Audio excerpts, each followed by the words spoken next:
Hello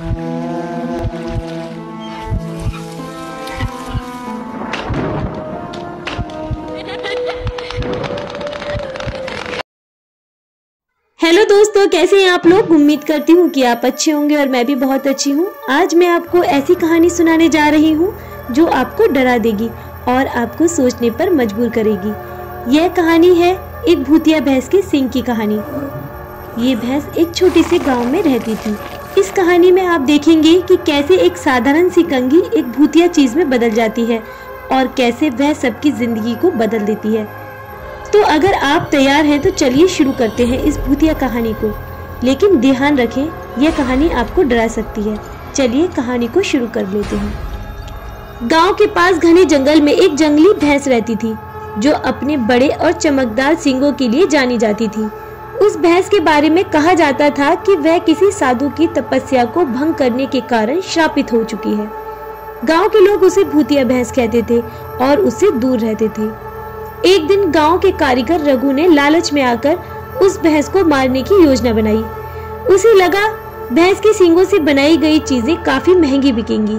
उसने रात के अंधेरे में भैंस को मार गिराया और उसके बड़े बड़े सींग काटकर अपने घर ले आया।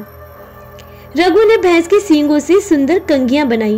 वह कंघियां इतनी चमकदार थीं कि देखने वाले तुरंत आकर्षित हो जाते थे। अगले दिन उसने कंघियां अपनी दुकान पर बेचनी शुरू कर दी। गांव की महिलाएं उन्हें खरीदने के लिए उमड़ पड़ी। पहली कंघी गांव की एक महिला सुजाता ने खरीदी। जब उसने उस कंघी से अपने बाल बनाए तो उसे अजीब सी जलन महसूस हुई। कुछ देर बाद उसकी आंखें लाल हो गईं और उसके शरीर में अजीब सी ताकत आ गई। उसी रात सुजाता ने अपने पति को मार डाला और जंगल की ओर भाग गई। धीरे धीरे जिन महिलाओं ने उस कंघी का इस्तेमाल किया उनका व्यवहार बदलने लगा। वे अचानक गुस्से में आ जाती, अजीब अजीब आवाजें निकालती और रात के समय जंगल में घूमने लगती। कुछ ही दिनों में गांव की आधी महिलाएं गायब हो गई। गांव में दहशत फैल गई। लोग समझ नहीं पा रहे थे कि यह सब कैसे हो रहा है। एक दिन गांव के एक बुजुर्ग पंडित शिव नारायण ने बताया कि वह भैंस साधु के श्राप से ग्रसित है। उसके सींगों में उसकी आत्मा कैद थी। जो भी उन सींगों से बनी कंघी का इस्तेमाल करता है वह चुड़ैल बन जाता है। गांव वाले रघु के पास पहुंचे और उससे सवाल किया। रघु डर गया और सारी बात कबूल कर ली।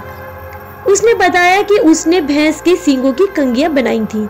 गांव वालों ने मिलकर सारी कंघियां इकट्ठा की और उन्हें जलाने का फैसला किया।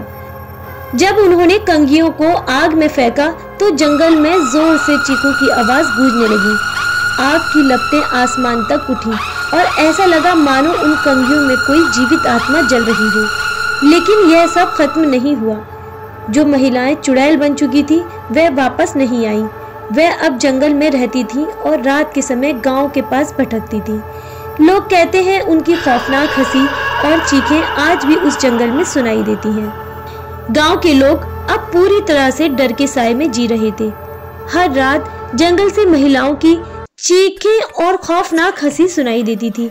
कोई भी जंगल की तरफ जाने की हिम्मत नहीं करता था।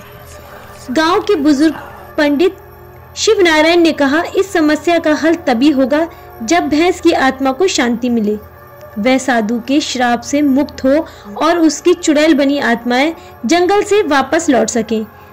इसीलिए हमें साधु की तपोभूमि में जाकर उससे माफी मांगनी होगी।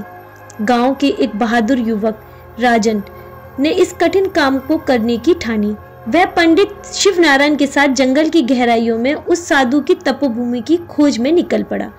3 दिन की खोज के बाद उन्हें साधु का तपस्या स्थल मिला। वहां का वातावरण अब भी अद्भुत और शांत था, लेकिन एक अजीब सा बोझिलपन महसूस हो रहा था। पंडित शिव नारायण ने मंत्रों का उच्चारण शुरू किया और साधु की आत्मा को पुकारा। अचानक हवा तेज चलने लगी और आसमान में काले बादल छा गए। साधु की आत्मा प्रकट हुई और वह गुस्से से बोले, मुझे सब पता है गांव में क्या हो रहा है। उस भैंस ने मेरी तपस्या को भंग किया था। उसे मैंने श्राप दिया था। उसकी सींगों से बनी कंघी का जो इस्तेमाल कर रहा है वह चुड़ैल बन रहा है। मुझे सब पता है। पंडित शिव नारायण ने साधु से क्षमा याचना की और कहा, हे महात्मा, उस गलती की सजा निर्दोष गांव वालों को मिल रही है। कृपया अपना श्राप वापस लें और उनकी आत्माओं को मुक्त करें। साधु ने कुछ देर सोचा और कहा, इस श्राप को खत्म करने के लिए एक आखिरी अनुष्ठान करना होगा। जंगल के बीचों बीच जहां वह भैंस मारी गई थी, वहां उसकी राख को पवित्र जल से शुद्ध करना होगा, तभी सबको मुक्ति मिलेगी। राजन और पंडित शिव नारायण ने गांव लौटकर ये बात सबको बताई। गांव के सभी लोग मिलकर जंगल में गए और भैंस की राख को पवित्र जल से धोया। पंडित जी ने अपने मंत्रों का उच्चारण किया। जैसे ही अनुष्ठान पूरा हुआ, जंगल में तेज रोशनी फैल गई। एक के बाद एक चुड़ैल बनी महिलाएं वापस अपने असली रूप में लौट आईं। उनकी लाल आंखें और डरावना रूप खत्म होने लगा। वह सब कुछ भूल चुकी थी, लेकिन उनके चेहरे पर अब शांति थी। गांव में सब कुछ सामान्य हो गया था। महिलाओं की वापसी से गांव में खुशी लौट आई थी। रघु ने अपनी गलती मानते हुए वचन दिया कि वह अब कभी किसी चीज के साथ खिलवाड़ नहीं करेगा। गांव वालों ने भैंस के लिए एक मंदिर बनवाया और उसकी आत्मा की शांति के लिए हर साल पूजा करने का नियम बना दिया। जंगल अब पहले जैसा डरावना नहीं रहा, बल्कि गांव वालों के लिए एक पवित्र स्थल बन गया। इस कहानी की सीख है, प्रकृति और प्राचीन चीजों का सम्मान करना चाहिए।